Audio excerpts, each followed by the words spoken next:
कामयाबी से हम किनार करेंगे, बल्कि पहले से ज्यादा मजलिस के अराकीन बल्दिया कामयाब होंगे इंशाअल्लाह ताला। तो मेरी आपसे गुजारिश है कि 1 दिसंबर के दिन अपने घर से निकलिए, सुबह सुबह अपने घर से निकलकर पूरे अफराद खानदान को लेकर अपने वोट का इस्तेमाल करिए। मेरी नौजवानों से गुजारिश नहीं है, बल्कि नौजवानों को जोर दे के कह रहा हूं कि खुदा के लिए मोटरसाइकिल पर बैठकर राउंड मारने पर मत निकलिए, अपना वोट डालिए, अपने घर वालों को लेकर जाइए। उसके बाद सारी दुनिया की खबर करिए, वहां क्या हो रहा, इधर क्या हो रहा, वो क्या हो रहा। पहले अपना वोट डालिए और पुरअमन तरीके से हमको अपने वोट का इस्तेमाल करना है। मजलिस की कामयाबी यकीनी है, चाहे कोई भी आ जाओ। मैं तो इंतजार कर रहा था कि वजीर आजम भी आ जाएंगे, मगर वजीर आजम प्लेन से उतर के एक उस जगह पर चले गए जहां पर कोविड की वैक्सीन बनाने की फैक्ट्री देखने चले गए। हम समझ रहे थे कि वो भी आकर कुछ अपनी जबान से कह देंगे तो हैदराबाद बल्कि पुराने शहर की आवाम में और जोश आ जाएगा। बहरहाल मेरे अजीज दोस्तों और बुजुर्गों, यूपी के चीफ मिनिस्टर आकर भी बड़ी बड़ी बातें करके गए। हम उनसे इतना ही उनके बारे में आपसे कहूंगा कि ये वो यूपी के चीफ मिनिस्टर हैं जब हाथरस में एक गरीब दलित बच्ची की इज्जत लूटकर उसकी रीढ़ की हड्डी को तोड़कर उसको छोड़ दिया गया खेतों में और उसकी वजह से उस दलित लड़की का इंतकाल हो गया, तो यूपी के चीफ मिनिस्टर ने उस गरीब दलित बच्ची के मां बाप को तक इजाजत नहीं दी उसका अंतिम संस्कार करते वक्त। यानी वो बच्ची के जिस्म को जब जलाया जा रहा था तो उसके मां बाप सामने नहीं खड़े थे, बल्कि पुलिस वाले घेरा डालकर खड़े थे। ये उत्तर प्रदेश के चीफ मिनिस्टर, उत्तर प्रदेश में ये इनकी कारकर्दगी है। ये इनकी कारकर्दगी है कि एक बच्ची को रेप किया गया और जालिमों ने इस तरह से रेप किया कि उसकी रीढ़ की हड्डी टूट गई थी। और जब उसकी आखिरी रसूमात का मामला आया तो उत्तर प्रदेश के चीफ मिनिस्टर ने कहा कि मरने वाले के मां बाप नहीं रहेंगे, पुलिस रहेगी। ये इनका रिकॉर्ड है। और अगर जो लोग यहां पर हुआ कर रहे, भाई साहब बहुत हुआ करके चले गए, हम भी हुआ कर सकते, इतना याद रखो, बल्कि आम फाड़ भी कर सकते, हम इतना याद रख लो आप। और फिर दूसरा ये वो उत्तर प्रदेश के चीफ मिनिस्टर है कि एक जलसे में बैठे हुए थे तो उनकी पार्टी का एक आदमी ये कहा कि हम कब्रस्तानों से मुस्लिम औरतों की खबरों से लाशों को निकालकर उनकी अस्मत रेजी करेंगे। इन्होंने बोले, बैठे हुए थे, ये इनका रिकॉर्ड है। और इन्हों आकर हैदराबाद का नाम तब्दील करेंगे। मैं उत्तर प्रदेश के चीफ मिनिस्टर से ही कह रहा हूं कि दलितों पर जो जुल्म उत्तर प्रदेश में हो रहा है, आप उसको खत्म करवाइए, रुकाइए। और एनएसए के नाम पर जो मासूम लोगों को, बैकवर्ड क्लास के लोगों को जेलों में डाला जा रहा है, उसको बंद करिए। और उत्तर प्रदेश के हर पुलिस स्टेशन में अगर किसी का राज चलता है तो ठाकुरों का राज चलता है, क्योंकि उत्तर प्रदेश के चीफ मिनिस्टर भी ठाकुर हैं, योगी हैं मगर ठाकुर हैं। ये मुख्तसर सा इनका तारुफ कराया हूं, वो भी नहीं करता था, मगर ये मीडिया वाले बोल रहे थे जरा कुछ बोल दो ना, हम चला लेते टीवी पे। ये होगा। अब फिर मीडिया के लिए कह रहा हूं, होम मिनिस्टर हैदराबाद को आए। मैं हर इलेक्शन की तकरीर में या आपके दरमियान में कह रहा था कि बीजेपी ने रोहिंग्या का मसला उठाया, मैंने उठाया। आप आकर हमारे को खुजाए तो खुजली आपको हो गई। आपके बीजेपी के एक आदमी ने कहा कि हैदराबाद की वोटर लिस्ट में 30,000 रोहिंग्या है। बोलना तो इन्हों बोल देते, मगर जब जवाब इनको मिलता असदुद्दीन ओवैसी और मंदलिस की तरफ से, तो जवाब का कोई नहीं दे, खामोश हो जाते। मैंने कहा अगर 30,000 है तो 1,000 नाम बता दो, और अगर 30,000 है तो अमित शाह क्या कर रहे? अमित शाह सो रहे थे दिल्ली में। 30,000 अगर रोहिंग्या के नाम वोटर लिस्ट में, तो इसका मतलब यह है कि इलीगल है। आप निकालो ना उनको, कौन रोक रहे आपको? फिर इनका ही एक आदमी बोल दिया कि पुराने शहर में पाकिस्तानी, रोहिंग्या, अफगानी है। अच्छा 100 तो निकालो, 100 तो बताओ कितने इलीगल है अफगानी और पाकिस्तानी, 100 निकाल के बताओ, देखो ये है। आप वो भी नहीं बताते। अब होम मिनिस्टर ये बोल रहे नहीं नहीं मेरे लिख के दो मेरे को। मैं कहीं को लिख के दूंगा?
तो ये गुफ्तगू की आगाज बीजेपी से हुआ। अब आप बताते नहीं, अगर यहां पे रोहिंग्या है, पाकिस्तानी है, तो होम मिनिस्टर आप है ना, मैं तो नहीं हूं। इसका कोई जवाब नहीं। और फिर आके बोलना कि हम हैदराबाद में अपना मेयर बनाएंगे। अमित शाह साहब, हैदराबाद की कहावत है, बिल्ली के ख्वाब में छुछड़े ही छुछड़े रहते। आप आए हैदराबाद को, आपने देखा होगा चार मीनार कितना खूबसूरत है। इस चार मीनार की फनकारी को आपने देखा होगा कि कितनी खूबसूरत इमारत है ये। और आप आकर ये बोलते हैं कि मैं पार्लियामेंट में मेरे को लिख के दो। आपके ही पार्टी के कोई बच्चे से पूछ लो, उन्हें ही बिल बिला रहा था ये, उन्हें ही बिल बिला रहा था। रोहिंग्या, पाकिस्तान, उससे पूछ लो आप, बताओ कितने नाम है, क्या है। आपकी पार्टी ने कहा कि पुराने शहर पर सर्जिकल स्ट्राइक करेंगे। ये पहली हुकूमत है जो भारत के एक शहर के रहने वालों को पाकिस्तानी, अफगानी कह रही है। क्या ये बीजेपी का कल्चर है कि जो इस इलाके में रहने वाले मुसलमान भी है, हिंदू भी है, दलित भी है, ईसाई है, सिख है, मारवाड़ी है, राजस्थानी है, बंगाली है, आप उनकी तौहीन कर रहे हैं? इंशाअल्लाह ताला ये पुराने शहर की आवाम इस तौहीन का जवाब 1 दिसंबर को देगी और बताएगी कि ये जो सर्जिकल स्ट्राइक की आप बात कर रहे थे ना, हम डेमोक्रेटिक स्ट्राइक करके दिखाएंगे बीजेपी के खिलाफ 1 दिसंबर को इंशाअल्लाह ताला। अब रहा सवाल ये कांग्रेस के लोगों का, अजीब है, एक सीट भी नहीं जीतेंगे। देखो आप कांग्रेस वाले इंशाअल्लाह ताला। एक आदमी बोलता मैं वोट काट रहा हूं, एक आदमी बोलता इन्हों ये बोल रहे, दूसरा बोल रहा जहां असद भाई नहीं हमको दे दो। हा? मैं मरद नहीं, मेरा भाई मरद। हा? ये कब तक? तुम लोगों में इत्तेहाद नहीं। एक बोल रहा मेरे खिलाफ, दूसरा ये बोल रहा। अने एक असदुद्दीन ओवैसी और मजलिस के एमएलए खड़े हुए हैं, अतराफ में बीजेपी, कांग्रेस, टीआरएस भाग रहे, हम लोग खड़े रह के देख रहे। खेलो बेटा अट्ठा छम्मा, खेलो खेलो, देखेंगे तुम्हारा सदका फिर रहे मारे। मजलिस मजलिस मजलिस मजलिस। अरे कोई तो हैदराबाद की बात करो। हैदराबाद में सबसे बड़ा मसला पोल्यूशन का हो गया, मालूम आपको? जो लोग मोटरसाइकिल चलाते हैं उनको मालूम होगा कि घर जाकर जब नाक साफ करते तो इतनी कालिक निकलती नाक में से। पोल्यूशन की बात करना है, पोल्यूशन को कंट्रोल करना है, तो इन्हों हिंदू मुस्लिम का पोल्यूशन क्रिएट करना चाह रहे बीजेपी वाले। 6.5 साल से हैदराबाद में अमन है। मैं फिर से पूछ रहा हूं बीजेपी के लोगों से कि 2019 से अब तक बीजेपी ने हैदराबाद के लिए कितने पैसे दिए? सैलाब जब आया तो बीजेपी ने कर्नाटका को पैसे दिए, हैदराबाद को क्यों नहीं दिए? कर्नाटका में करोड़ों रुपए दिए, हैदराबाद में एक पैसा नहीं दिए। ये जो 10,000 रुपये हैदराबाद की आवाम को मिले वो मजलिस ने नुमाइंदगी की थी चीफ मिनिस्टर से। अगर मिलते पैसे मरकज से, नरेंद्र मोदी की हुकूमत से, तो कम से कम एक गरीब को 80,000 से 1 लाख रुपया मिलता था। मगर हैदराबाद से नफरत बीजेपी को है। जब ये मसलों को हम उठाते हैं तो बीजेपी आ जाती जिन्ना के ऊपर, बीजेपी आ जाती टेररिज्म के ऊपर, बीजेपी आ जाती फुला कल्चर के ऊपर। आखिर बीजेपी ने हैदराबाद के लिए क्या किया मरकज में रहकर? इसका कोई जवाब नहीं है। तो बहरहाल अजीज दोस्तों और बुजुर्गों, मुझे आपसे ही दरख्वास्त करना है कि डरने और घबराने की जरूरत नहीं है। 1 तारीख के दिन अपने एक वोट को इस्तेमाल करिए और जिस तरह से बिहार की आवाम ने मजलिस के एमएलएस को वहां पर कामयाब किया, इंशाअल्लाह ताला यहां पर भी हम अपने मजलिस के उम्मीदवारों को कामयाब करेंगे। पोलिंग करिए, वोट डालिए, जितना हो सके वोट डालते रहिए, पोलिंग बूथ को जाइए। एक दिन मैं आपसे अपील कर रहा हूं कि आप अपने उस 24 घंटे में से सिर्फ आधा घंटा निकालकर पोलिंग बूथ को जाइए और पोलिंग बूथ को जाकर इन फिरका परस्त और फाशिस्ट ताकतों को जवाब दीजिए जो हैदराबाद के अमन को खत्म करना चाहते हैं।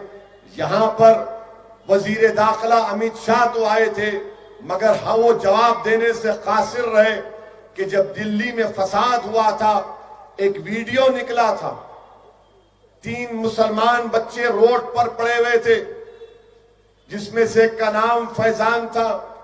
पुलिस वाले मार मार कर उनसे कह रहे थे जनगण मन पढ़ो, तो फैजान जो है तकलीफ में जनगण मन पढ़ रहा था। बाद में फैजान की मौत हो गई और फैजान के ये जो चेहरे पे जो आपके मुंह जो हड्डी थी वो टूटी हुई थी, उसके सर के अंदर की हड्डी टूटी हुई थी, पेट के फसलियां टूटे हुए थे। अब तक अमित शाह के मातहत जो दिल्ली की पुलिस है, एक पुलिस वाले को सस्पेंड नहीं किए, ना गिरफ्तार किए। ये बीजेपी का कारनामा है। दिल्ली में फसाद हुआ, 20 से ज्यादा मजहबी इबादत गाहों को डैमेज किया गया या जला दिया गया। लोग मरे 50 के ऊपर, जिसमें हमारे हिंदू भाई भी मरे, अफसोस के साथ मुसलमान भी थे। क्या दिल्ली की हुकूमत ने इतना बड़ा जेनोसाइड दिल्ली में हुआ? क्या प्राइम मिनिस्टर 15 पॉइंट प्रोग्राम में यह पॉइंट नहीं है?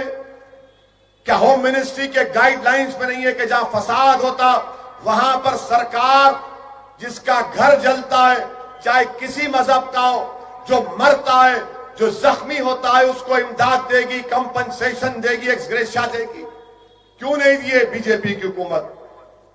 आज आकर आप हैदराबाद में हमको बता रहे हैं, हमको बोल रहे हैं दिल्ली भारत का दारुल हुकूमत, कैपिटल, वहां पर आपकी नाक के नीचे बदतरीन जेनोसाइड हुआ और आप आकर हैदराबाद में ये इनका कारनामा है।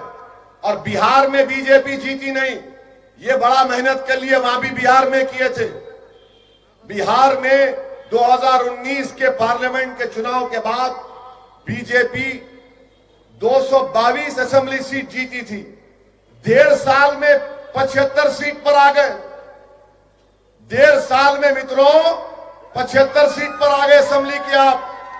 और आप समझ रहे नहीं मोदी बड़े पॉपुलर हैं। कोई पॉपुलर नहीं है। ये मीडिया आपको चढ़ा चढ़ा के, उनकी भी मजबूरी है बेचारों की। लाइव दिखाता आपको, वो दिखा दो, मीडिया दिखाए तो पब्लिक समझ गई मीडिया क्या है। अब पब्लिक के दिलों में मजलिस की मोहब्बत पैदा हो चुकी है। मैं सलाम करता हूं खास तौर से हमारी मां और बहनों को कि मेरे पास अल्फाज नहीं है, चाहे हमारी मां और बहनें सीमांचल की हों, कि सीमांचल की हमारी मां और बहनों ने मजलिस को वोट इसलिए दिया कि वो पुकार कर कह रही थी कि हैदराबाद से जो असदुद्दीन ओवैसी आया उसको सत्ता का शौक नहीं है, उसको इख्तिदार का शौक नहीं है, वो लड़ने वाला है, उसको वोट दे रहे हैं। और यहीं पर मैं जितने पैदल दौरे किया पिछले 10 दिन में, एक एक मुकामात पर जाने की कोशिश किया, मैं सलाम करता हूं हमारी मां और बहनों को कि जो मोहब्बत और जज्बे का उन्होंने इजहार किया। मेरे पास अल्फाज नहीं है। मैं किसी एक आलिम दीन के घर पर मिलने गया था तो पर्दे के पीछे उनके घर से आवाज आई कि असद मियां जाओ, हम तुम्हारे लिए, तुम्हारी पार्टी के लिए हर नमाज में दुआ करते हैं, हर नमाज में दुआ करते हैं, तहज्जुद में दुआ करते हैं, अल्लाह का जिक्र करके दुआ करते हैं, चाश की नमाज पढ़कर दुआ करते हैं। अब बताइए आप, जब इस तरह की दुआएं हो रही हैं, इंशाअल्लाह ताला अल्लाह की रहमत जरूर हमको कामयाब और कामरान करेगी। और हमारा मकसद हैदराबाद को तरक्की दिलाना है। हमारा मकसद हैदराबाद में जो इस तरह का सैलाब आया वो दोबारा ना आए, उसके लिए क्या इकदाम करना है वो इकदाम करना पड़ेगा। ट्रैफिक का मसला है, पीने के पानी की लाइन को और अच्छा करना है, रोड वाइडनिंग को और ज्यादा करना है, मेट्रो को लाना है। ये तमाम काम मजलिस ये काम करना चाहती है और बीजेपी सिर्फ नफरत की बात करती है। आईटी का ऐसा करेंगे, फुला करेंगे। अरे दिल्ली दारुल हुकूमत है, होम मिनिस्टर साहब, वहां पर आपने फसाद को नहीं रोक पाए। और जब फसाद हुआ तो किसकी गिरफ्तारी हो रही? अमित शाह साहब, उनकी गिरफ्तारी नहीं हो रही जिन्होंने कहा था कि देश के गद्दारों को गोली मारो सालों को।